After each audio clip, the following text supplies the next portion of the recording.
Islam actually keeps balance between these two conditions. One condition, which is encouraging the rich to give, those who can afford to help those who are less fortunate. And on the other hand, discouraging people from begging, from asking for help, rather depending on Allah, putting their trust in Him, and doing the level best so that Allah will provide for them without having to ask. So it becomes the duty of the state and the rich to look for the poor, because they will not pop up and say, I'm in need, I'm in need. So I have two stories to share with you.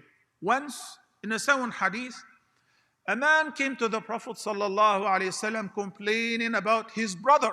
What is wrong with your brother? He said, Ya Rasulullah, I am the one who provides for him. He doesn't work. So what does he do? Well, he stays in the masjid all day to learn from you. He doesn't want to miss a hadith or ta'aleem. So I have to go to work in order to provide for him. So he's not lazy, he's not lousy, he's doing a mission, which is to compile the ahadith of the Prophet ﷺ, saying, لَعَلَّكَ تُرْزَقُ بِهِ. Perhaps the rizq, the provision that you're earning, is because of him. Not because of your merits, not because you're a hard worker, but because you're supporting somebody who is on a mission, a good mission, seeking knowledge, learning. So on one hand, the Prophet ﷺ encouraged those who can afford to look for those who are in need, students, youth who would like to get married and they cannot afford it, so they assist them financially. And Allah said that in the Quran, in Surah An-Nur, وَأَنْكِحُوا الْأَيَامَ مِنْكُمْ وَالصَّالِحِينَ مِنْ عِبَادِكُمْ وَإِمَائِكُمْ. I look for this young man who is coming to the masjid on a regular basis. I see him. I kept an eye on him. Are you married? No, wallahi. Why not? I cannot afford it. Do you have a job? Yeah, but it's not sufficient. Bismillah. Do you have somebody in mind?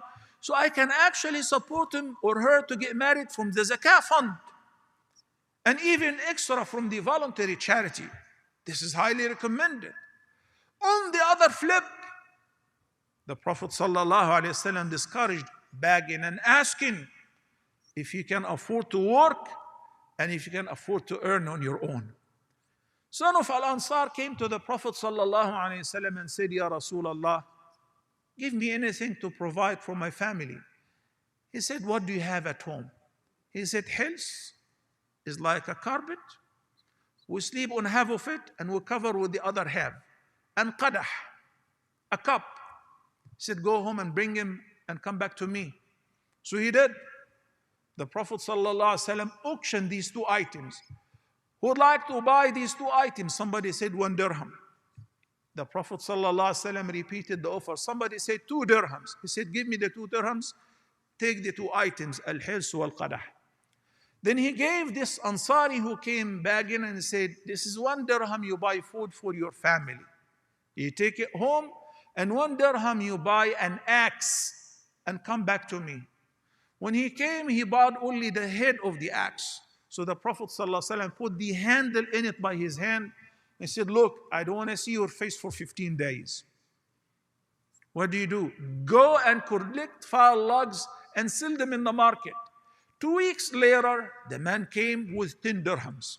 MashaAllah.